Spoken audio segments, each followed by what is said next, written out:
नमस्कार, आप देख रहे हैं हमारा खास शो प्रार्थना हो स्वीकार और मैं हूं आपके साथ गीतिका पंत। सनातन धर्म में जीवन का अंतिम लक्ष्य माना गया है मोक्ष। हर प्राणी मोक्ष पाना चाहता है। इसके लिए शास्त्रों में तमाम साधन भी बताए गए हैं, लेकिन उन साधनों के साथ साथ 7 पुरों का भी जिक्र किया गया है, जिनको हम सप्तपुरी कहते हैं। मान्यता है कि देवों से जुड़ी ये नगरिया मोक्ष का द्वार मानी जाती है। आखिर कौन सी है वो सप्तपुरियां जहां जाने को देवगण भी ललायत रहते हैं? आइए जानते हैं।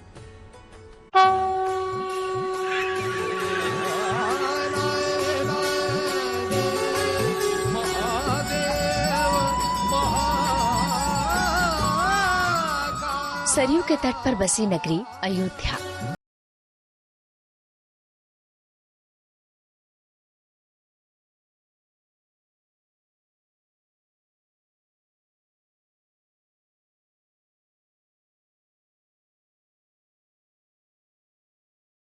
हरिद्वार नगरी, शिव के त्रिशूल पट्ट की अविनाशी नगरी काशी, शिप्रा के तट पर महाकाल की शोभा बढ़ाती उज्जैन नगरी,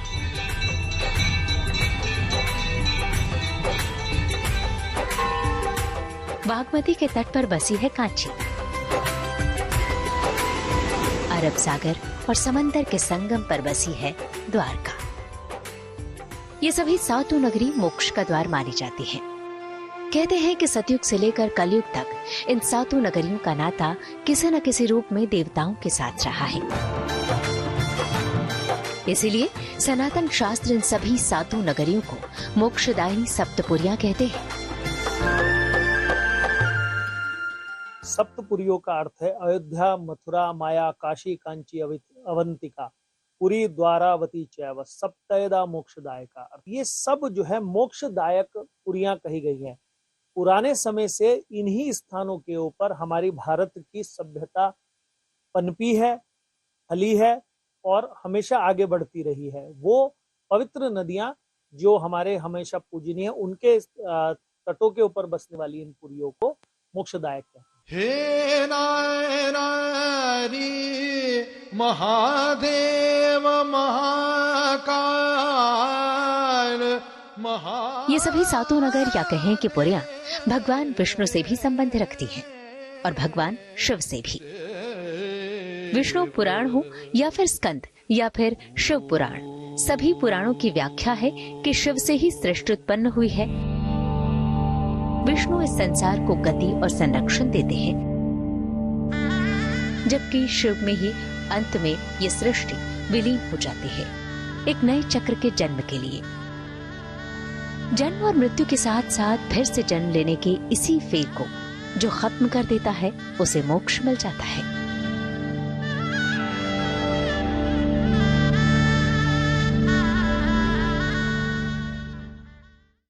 सप्तपुरियों में पहला नाम मिलता है अयोध्या का। भगवान राम की जन्मस्थली अयोध्या, सरयू नदी के तट पर बसी अयोध्या। मान्यता है कि यही अयोध्या महाराजा मनु द्वारा बसाई गई पहली नगरी थी, जहां आज श्री राम का प्राण प्रतिष्ठा किया जा चुका है।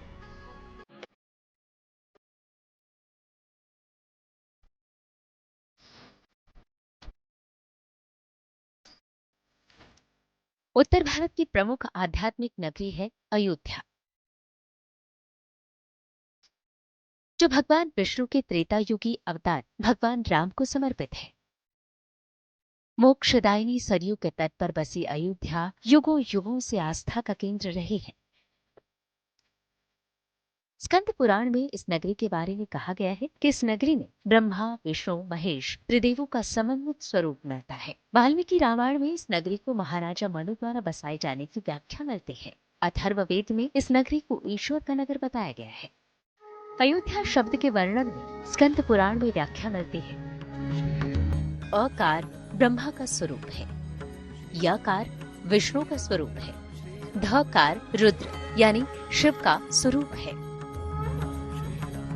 अयोध्या का एक नाम साकेत भी है। कहते हैं कि ये नगरी भगवान विष्णु के चक्र पर स्थित है। सरयू के किनारे त्रेता युग में इक्ष्वाकु वंश में भगवान राम ने इस नगरी में अवतार लेकर इसे युगों युगों के लिए धन्य कर दिया। अयोध्या सरयू नदी के तट पर बसी हुई वो नगरी है जिसे स्वयं सूर्यवंश ने अपने आप को अंगीकार किया। पूरा सूर्यवंश पुण्यदायी है, जिसमें महाराज भगीरथ भी हुए हैं जिन्होंने गंगा को इस धरती पर अवतरित किया और मोक्ष दिया। उन्हीं के वंशजों में भगवान श्री राम हुए हैं, मर्यादा पुरुषोत्तम और भगवान नारायण के अवतारों में से एक माने जाते हैं। ये वो भूमि है जिसकी रज मात्र शरीर पर लग जाए तो व्यक्ति मोक्ष प्राप्त कर लेता है। अयोध्या में भगवान राम का जन्म हुआ, जहां अब विशाल भव्य मंदिर का निर्माण हो रहा है। भगवान माँ सीता को स्वयंवर में वरण करके अयोध्या ही लेकर आए थे। कहते हैं कि अयोध्या में ही मुंह दिखाई में माँ सीता को कनक भवन दिया गया था, जो सोने की तरह चमकता था।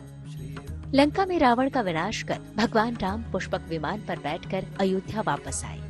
कहते हैं कि उस दिन पूरी अयोध्या नगरी को दीपों से प्रज्वलित कर दीपावली मनाई गई थी। जहाँ राम रहे वहाँ उनके परम भक्त हनुमान न हो, ऐसा हो ही नहीं सकता। इसीलिए अयोध्या में ही हनुमान गढ़ी में भगवान हनुमान के दर्शन भी होते हैं। अयोध्या यूं तो सदैव किसी न किसी आयोजन में व्यस्त रहती है, लेकिन श्री राम नवमी, श्री जानकी नवमी, गुरु पूर्णिमा, सावन झूला, कार्तिक परिक्रमा, श्री राम विवाहोत्सव जैसे उत्सव प्रमुखता से मनाए जाते हैं। अयोध्या को तृप्त कर सरयू आगे मां गंगा में विलीन हो जाती है। उसी गंगा में जिसमें मिलकर मां यमुना प्रयागराज को तीर्थ राज बना देती है। मां यमुना ही मथुरा को सप्तपुरियों में एक बनाती है, जहां द्वापर के भगवान श्री कृष्ण की लीला का दर्शन मिलता है, जिससे ये धाम मोक्ष नगरी बन जाता है।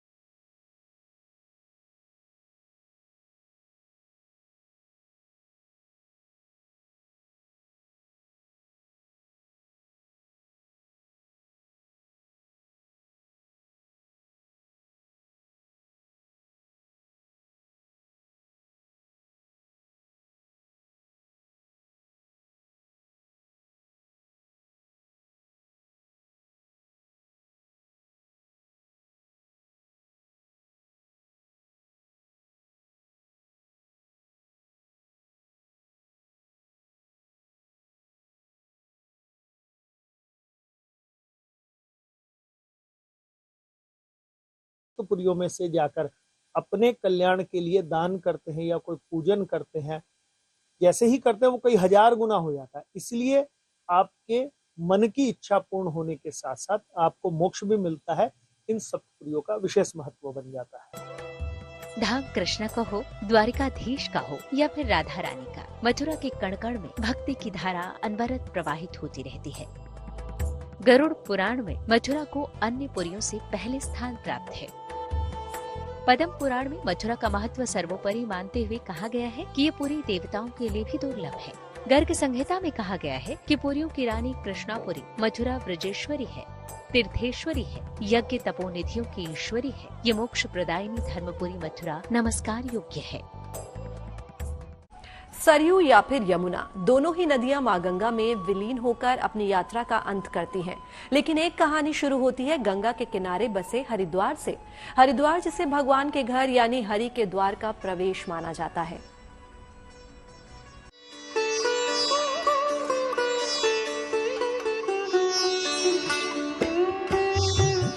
हरिद्वार को हरि यानी भगवान बद्रीनाथ के धाम बद्रीनाथ धाम का प्रवेश द्वार माना जाता है। हरिद्वार से ही मां गंगा मैदानी इलाके में प्रवेश करती है, तो ये गंगा का भी प्रवेश द्वार है। हरिद्वार से ही चार धाम की यात्रा शुरू होती है, इसीलिए ये नगरी पवित्र और मोक्षदायिनी मानी गई है। हरिद्वार का पौराणिक नाम माया था, जिसे मायापुरी भी कहते थे। हरिद्वार भगवान विष्णु का देव स्थान है, तो यहाँ भगवान शंकर भी निवास करते हैं। कनखल को भगवान शंकर का ससुराल माना जाता है। ये क्षेत्र प्रजापति दक्ष का राज्य था, जहाँ माता सती ने यज्ञ में अपने देह का त्याग किया था। कनखल हरिद्वार में ही प्रजापति दक्ष द्वारा स्थापित धरती का पहला शिवलिंग स्थापित किया गया, जिसे दक्षेश्वर महादेव नाम से जाना जाता है। हरिद्वार या हर का द्वार दोनों नाम हैं भगवान शिव के घर जाने के लिए और भगवान नारायण यानी कि बद्रिकाश्रम जाने के लिए। केदारखंड बद्रिकाश्रम का मुख्य द्वार है और यही वो पवित्रतम स्थान है जहां गंगा सबसे पहले गंगा बनती है। जब पर्वत से उतरकर सबसे पहले जब पर्वतीय क्षेत्र को छोड़कर उत्पन्न होती है गंगा, वो मोक्षदायक है। भगीरथ जी ने इसी स्थान पर सबसे पहले अपने पूर्वजों को, जिनकी अस्थियां भस्म होने के कारण इस स्थान पर पड़ी थी, सप्तपुरियों में से सबसे पवित्र स्थान हरिद्वार, वो स्थान मोक्षदायक है। हरिद्वार को शिव के साथ शक्ति का भी स्थान माना जाता है। यहाँ पर एक साथ 3 प्रमुख देवियां विराजमान हैं, जिसे शक्ति त्रिकोण कहते हैं।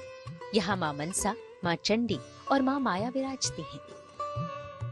देवी भगवत पुराण और तंत्र चूड़ामणि इस धाम में माँ की नाभि और हृदय के गिरने की पौराणिक कथा सुनाते हैं। हरिद्वार का संबंध समुद्र मंथन से भी है। मान्यता है कि समुद्र मंथन में इस क्षेत्र पर भी अमृत की एक बूंद गिरी थी, जिस कारण यहाँ भी हर 12 साल में महाकुंभ मेले के लगने की परंपरा है। यहाँ के घट घट में बसते हैं बाबा अविनाशी। मान्यता है कि बाबा विश्वनाथ की नगरी शिव के त्रिशूल पर टिकी है। काशी को भी सप्तपुरियों में से एक माना गया है। मान्यता है कि यहाँ भगवान शंकर प्राण त्यागने वाले को तारक मंत्र देते हैं, इसीलिए इस नगरी को मोक्ष नगरी भी कहा जाता है।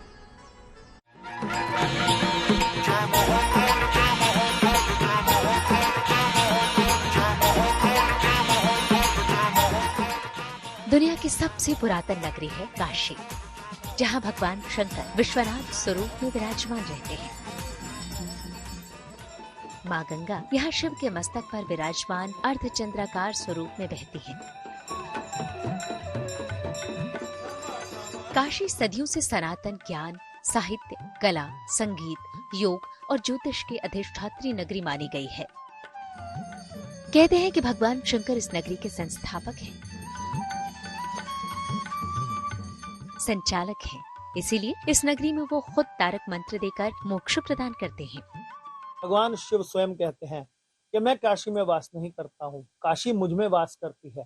ये वो स्थान है जहाँ व्यक्ति मरने के लिए जाता है। जो व्यक्ति वहां मर भी जाए या कहीं मरा जिसका दाह संस्कार भी हो जाए, वो मोक्ष को प्राप्त कर ले जाता है। ये भगवान शिव का आशीर्वाद है उस धरती पर। काशी के कण कण में शंकर है, इसीलिए यहाँ शिव ज्योतिर्लिंग स्वरूप में विराजमान है।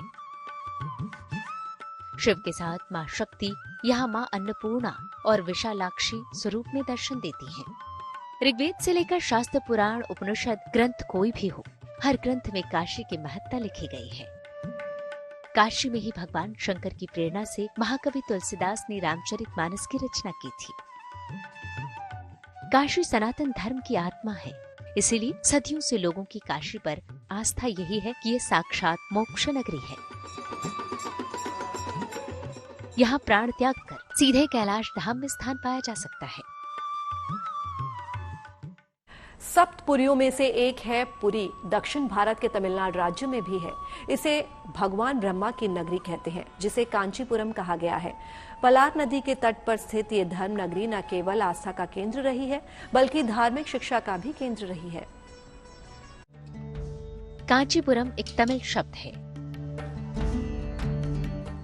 जो 2 शब्दों कांची और पुरम से मिलकर बना है, जिसमें कांची का अर्थ है ब्रह्म और पुरम का अर्थ है आवासीय स्थान, यानी ब्रह्मा को पूजने वाला पवित्र स्थान, जो वेगावती नदी के तट पर स्थित है। मान्यता है कि इस क्षेत्र में प्राचीन काल में ब्रह्मा जी ने देवी के दर्शन के लिए तप किया था। इसीलिए ऐसा माना जाता है कि जो भी यहाँ जाता है उसे आंतरिक आनंद के साथ साथ मोक्ष की प्राप्ति भी होती है। ये वो स्थान है कांची, जहाँ पे भगवान शिव को प्रसन्न करने के लिए कामाक्षी देवी ने स्वयं तपस्या की थी और भगवान शिव को रेते का शिवलिंग बनाकर, मिट्टी का बनाकर उनको आवाहन किया था और भगवान शिव ने उनको आशीर्वाद दिया था कि उनको हृदय में स्वीकार किया था। और उसने पवित्रतम भगवान शिव के कारण वो स्थान कहलाता है। पुरियों में से तो एक है ही, मोक्षदायक है ही, मनोकामना सिद्ध करने वाला भी है। उस स्थान को कहते हैं कांची। कांचीपुरम के कामाक्षी मंदिर की मान्यता शक्तिपीठ के स्वरूप में होती है। कहते हैं कि यहाँ माँ सती का कंकाल गिरा था, इसीलिए ये देव स्थान बन गया। मान्यता तो ये भी कहती है कि कामाक्षी मंदिर के श्री चक्र की स्थापना आदि गुरु शंकराचार्य ने की थी। वैसे तो कांचीपुरम के मंदिरों को देखकर कहा जा सकता है कि यहाँ शिव का वास भी है, ब्रह्मा की उपासना भी है, विष्णु की आराधना भी है और शक्ति का तप भी है। इसीलिए ये नगरी मोक्ष नगरी है। जिसे दक्षिण भारत में भक्ति के साथ साथ विद्या का भी केंद्र माना जाता रहा है। शिप्रा के तट पर बसी भगवान महाकाल की नगरी उज्जैन को भी सप्तपुरियों में से एक माना गया है। मान्यता है कि इस धाम में जो भी भगवान महाकाल, भगवान भैरव और मां हरसिद्धि के दर्शन करता है, उसके सारे पाप कट जाते हैं और वो मोक्ष का भागी बन जाता है।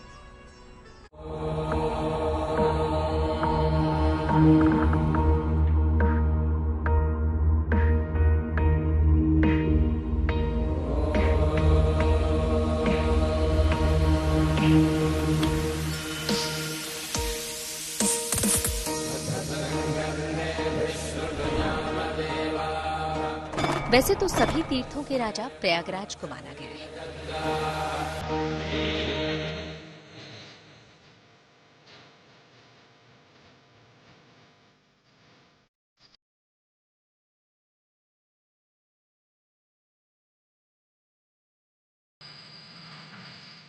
लेकिन महाकाल भगवान शिव की नगरी उज्जैन को सभी तीर्थों में सर्वश्रेष्ठ बताया गया है।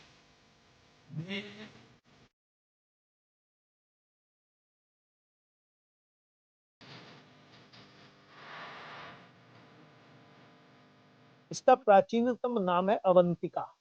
यह भगवान विक्रमादित्य की नगरी रही है और इस स्थान के ऊपर स्वयं भगवान शिव तो वास करते ही हैं, भगवान हनुमान जी ने भी वहां पर तपस्या की है। और कुंभ क्षेत्र तो है, कुंभ क्षेत्र मात्र हो जाने के कारण से जहां अमृत कलश छलका है, ये स्थान मोक्षदायक हो जाता है। उज्जैन में शिप्रा के तट पर भगवान महाकाल ज्योतिर्लिंग स्वरूप में विराजमान है। पूरे भारत में यह अकेला ऐसा देवस्थान है जहां रोजाना सुबह 4 बजे ताजी भस्म से भगवान शंकर की आरती की जाती है।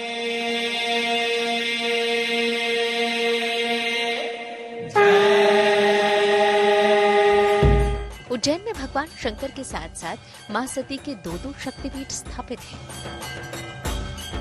गढ़कालिका में माता रानी के ओठ गिरे थे, तो हरसिद्धि में मां की कोहनी गिरने की मान्यता है।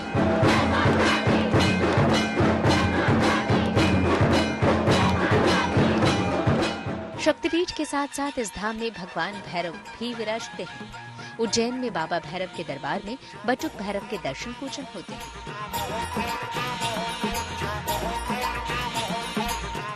उज्जैन इसलिए भी सप्तपुरियों में शामिल है क्योंकि मान्यता है कि इस धरा पर भी समुद्र मंथन में निकले अमृत की बूंद गिरी थी। इसीलिए हर 12 साल में उज्जैन में भी कुंभ का मेला लगता है। यहाँ होने वाले कुंभ मेले को सिंहस्थ कुंभ कहा जाता है।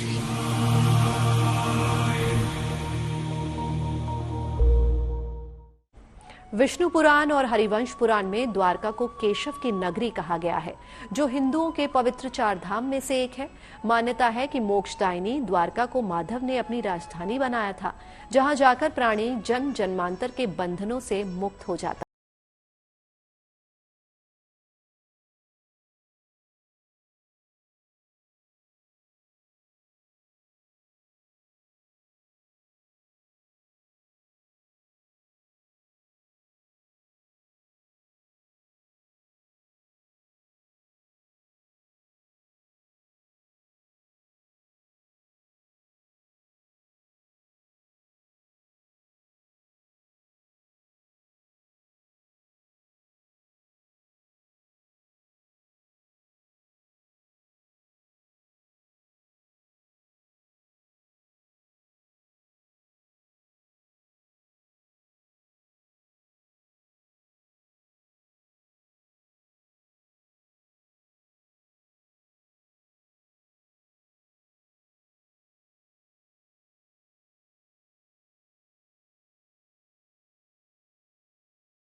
धीश ने बसाया था।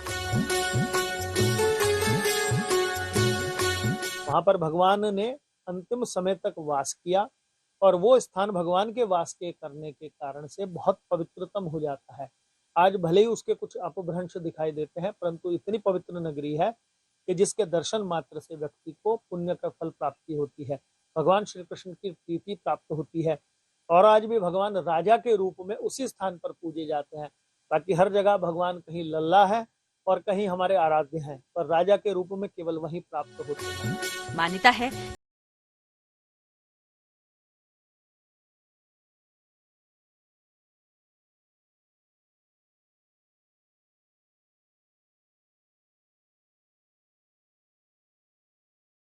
जोड़ती है।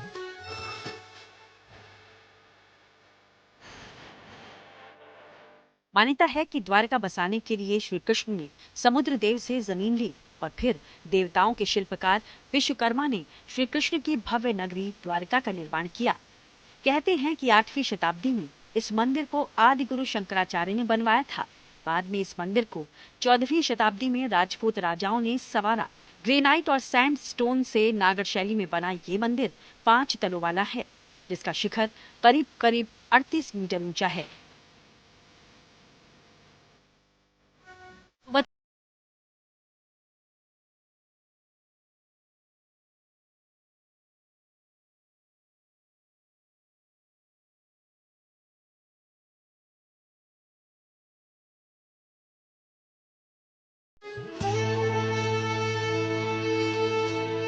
कहते हैं कि इस मंदिर में ध्वजा चढ़ाने से आपकी सभी मनोकामनाएं पूर्ण होती हैं। इसलिए देश और दुनिया से इस मंदिर में ध्वजा चढ़ाने लोग आते रहे हैं और साथ में राधे राधे का सुमिरन करते हैं, जिससे उनकी सभी मनोकामनाएं पूर्ण होती हैं।